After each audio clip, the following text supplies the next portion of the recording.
Coaches, this is Rick from The Art of Tennis. Welcome to episode 42. Today we're going to talk about the egg timer method of coaching, which is a way of coaching without rushing to the instruction. You're going to let the kids or your students come to an understanding of what they need to work on before you come in with your chitty chatter. So if you haven't been here before, I do this weekly YouTube episode to help coaches become better at their craft and a little bit more business savvy. If you're interested in this, there's a free 14-day newsletter below, which talks about all things coaching and coaching business. Right, let's get cracking. So, an egg timer. All right, let's have a look at what an egg timer looks like. For some of you who are on the younger side, I was born in 1981, so I'm well aware of egg timers to cook an egg. Now, it looks like this. That is an egg timer. Okay, hourglass shape, starts wide and comes down. I'm going to put the egg timer down and we'll discuss it. So now, if we have just met a student for the first time, this is absolutely essential to do the egg timer method. Even if it's a student that you work with regularly, I still believe that the egg timer method is important. All right, so let's have a look. Now, the egg timer is obviously wide at the top, okay? Starts in wide. So this is where we might warm up a little bit. We might do some rallies, or if you've got two students or a squad, you're letting them rally together, okay? You're just letting them warm up, all right? You're literally letting them try some things. All right, this is the open phase, open. We are letting them try rally. We're not playing points, but we are letting them rally. So what we're trying to do is we're trying to let the athlete explore, all right? They're trying to explore things while we as coaches are observing or looking at them, watching them. So you could do rallying baseline to baseline, service line to service line. You could do some feeding. You could just feed balls, but again, feeding balls without chitter chatter, all right? Coaches, we over talk. So feed some balls and just enjoy the sound of the tennis ball coming off the racket. So we want to see some patterns emerge. And so as the coach, you might then start lifting up some higher balls, okay? Giving them some higher balls, giving them some lower balls, giving them some slice, and seeing where they might struggle a little bit, all right? Now, at the same time, the student is becoming aware of their own struggles. Oh, how come I'm struggling on that low backhand? All right, what am I doing wrong here? Okay, why can't I keep hitting the low backhand in the net? So they're going through their own little observations of their game, but as the coach, we're in the open phase. We are biting our tongue because it's very hard as coaches not to talk in this phase. So this might be 2 minutes of looking, okay? It might be 5 minutes, 10 minutes, 15 minutes, but as a coach, you're observing and you are testing them in different areas. Right, so what's going to happen? The students are going to recognize the mistakes, all right? The coach, we're going to pick up where the areas are. We're starting to get a plan of, okay, that brand new student, all right, they're struggling with that high backhand, okay, looks like they've got a bit of a forehand grip on the bottom hand and, they're opening the racket face up high. So we're starting to formulate a plan. If they're a student you already know, all right, already work with, you might think, oh, they're still struggling a little bit with that wide ball or etc. So you're starting to plan. Now, as coaches, this is sometimes uncomfortable because as coaches, you've got parents often watching, all right, maybe picking up balls, but watching, and you will feel that you're not delivering value in this 2 minutes or 5 minutes.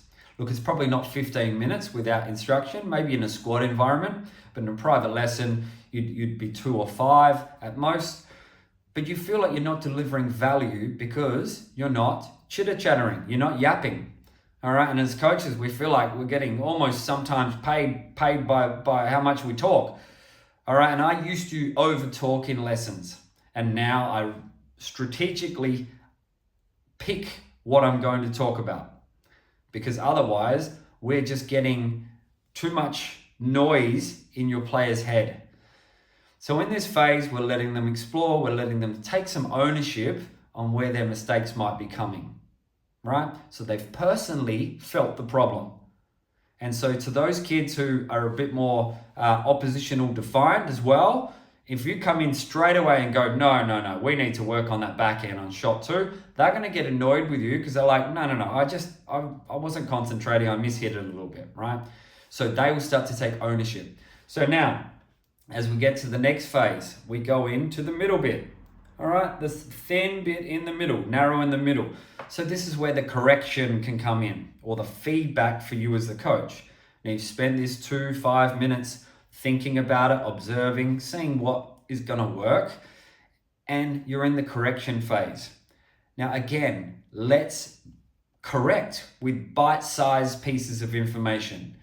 Let's not correct like we're doing a university lecture on biomechanics. Okay, it doesn't work. All right, you need to communicate. So there's a great marketing rule that you need to communicate to people basically like they're 7 years old. All right, you need to be able to get the message across. Now in coaching, it's the same thing. You need to communicate in a simple way to the midweek lady, to the competition Division 1 player male, all right, and to the 9-year-old or 10-year-old who's developing their game. Bite-sized pieces of clear instructions. Now for me, I'll chat about something and then I'll use normally some sort of cue word, right, to help out. And the cue word will change depending on what the shot is. As coaches, I'm sure you've got your cue words. You might talk about more shape on the ball, rainbow shape. There's all sorts of cue words in different shots. So look, as we get to the correction, all right, we're trying to narrow down on the one area that will make the most impact. All right, we're not trying to look at every single thing and go, oh, your arm hasn't rotated properly. Oh, then your hips are funny. Okay, you've closed your stance. Good. Oh, no, your follow through is too low. Over, right? You're creating noise in your student's mind and you're not going to get results from that noise. So you need to curate what you're going to say. All right, bite-sized pieces. All right, so now we get the very simple correction very quickly. All right, we're not spending hours. We're not even spending minutes. We might spend 1 minute, 2 minutes maximum, just to make sure they understand what your feedback is. All right, so, and that can depend on what the problem is, right? It's going to be a variety, whether it's some serves or volleys or slice, topspin, forehand. So the brain can only really process one bit of information at a time anyway. So as coaches, curating that information helps your player learn, helps the penny drop, right? So one bite-sized piece. Now what happens is once we have gone through that instruction in the middle section, then of course we need to open it up again, all right? So we might actually work on it in this middle section. You might do some drop feeding or some specific closed type drills, right? Just for that short period of time. And then you're opening it up again, right? So now it gets wide again and you're going to integrate the change into the next drill, game, activity. Now, what I'd normally recommend is instead of just going back to playing completely open points or something like this, which will have its, there's a time for that as well. But mostly, this is where you want to use constraints, okay? So what's a constraint? So constraints-based coaching is basically just a twist on normal tennis, all right? You're just creating some slight change, which is going to help, develop the part of their game that you've seen at the top, all right? So this is the observation. This is where we're working on it, and then it goes down the bottom, and we're doing some sort of constraints-based drill or rally. All right, use the word drill. Got to be careful. Drills never sounds fun, right? Doing a drill. All right, but if you're doing a game or a rally or point play with a twist, then that sometimes sounds a little better. So constraints. What could be a constraint be? All right, so let's say a player is struggling on aiming up on their serve. So the constraint might be that you're going to get them kneeling down on the ground, down on their knees, or crouching down, so they are forced to serve an exaggerated upwards. You then say stand up and play the point out. All right. Another one might be that you are going to get them to start with a slice down the line. They're going to self-feed a slice down the line because they're struggling with this shot. And so you might let them come into 3/4 court and start the slice down the line, and then you open it up, right? And that'll open up conversations, right? Okay, now you're playing the slice down the line well. What would you do next? You're at 3/4 court, you've gone down the line, beautiful slice. Wait for their answer, don't tell them. They go, oh, well, maybe I could come into net. Yes, maybe you could come into net. You're hitting the slice really well.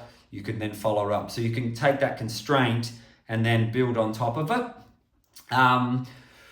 What else have we got? So let's say that they're hitting too many balls in the net, all right? Maybe it's topspin ground strokes. So the constraint might be to add, a literal physical constraint. You can put a string over the net, like a double net. Get some poles made up and string, something we've used a lot. And so now we're still rallying, but we've added a meter on top of the net. All right, and that's going to help encourage them to get more shape. So this is a constraints-based rally. All right, the constraint's the double net, and you play it over, and that will help them come up a little more on the ball. Okay, so this sort of constraints-based coaching works well all the time, but if we can sort of follow this, observe for a while, correct, all right, technical corrections in the middle, and then we come back to some sort of constraint which you've learnt from the top and the middle on, and then get back into the rally, right? And there are honestly unlimited constraints you can do. You can just do constraints based on the rules of the game. You might do only one serve. Okay, they might be struggling with serve percentage, so you might play some points out with only one serve, right?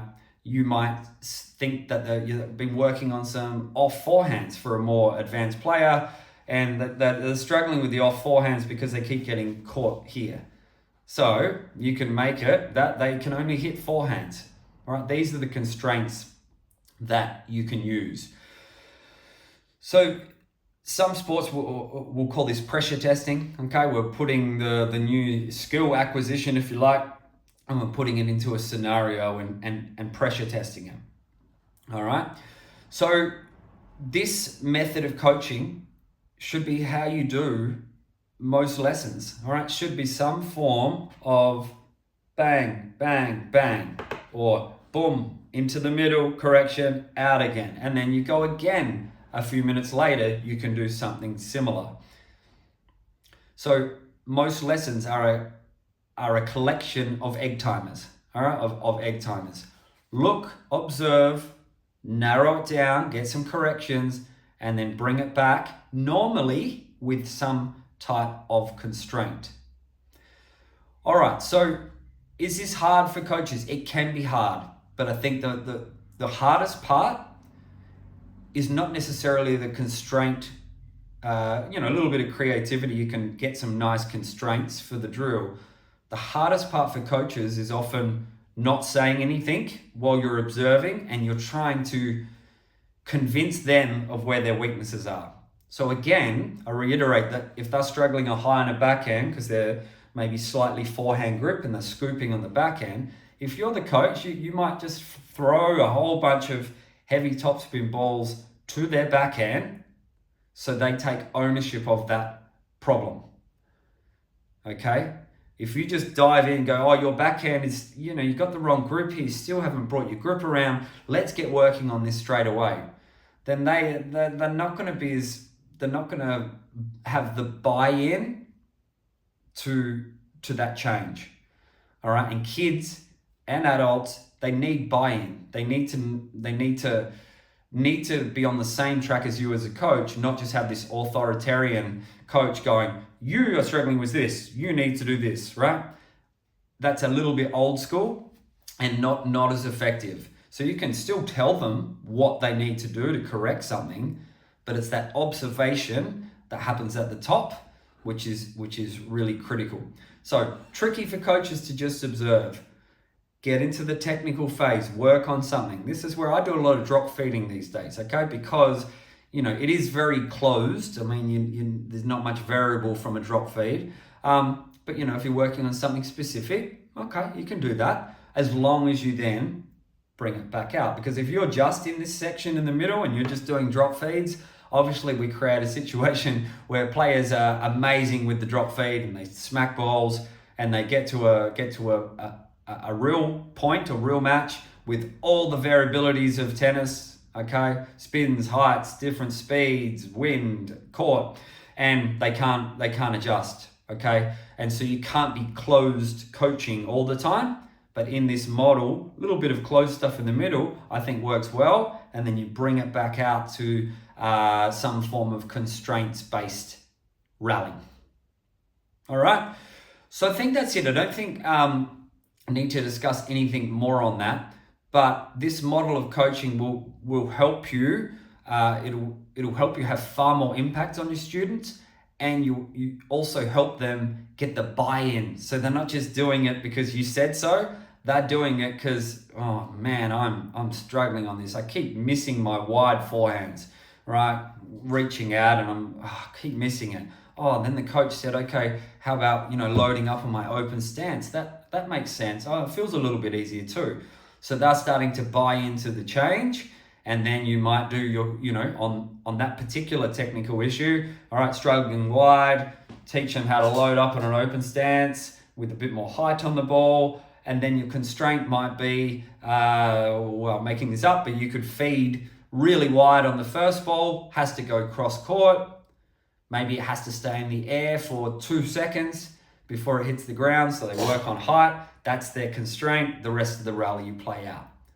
So you can see how it can really trickle down with that ownership, technique, and then back in the constraint space rally. All right, that's it from me. If you're interested in this stuff, 14-day newsletter below. It's free. It just has one lesson per day with links to the YouTube episode that refers to that. And otherwise, I'll see you next time. Cheers.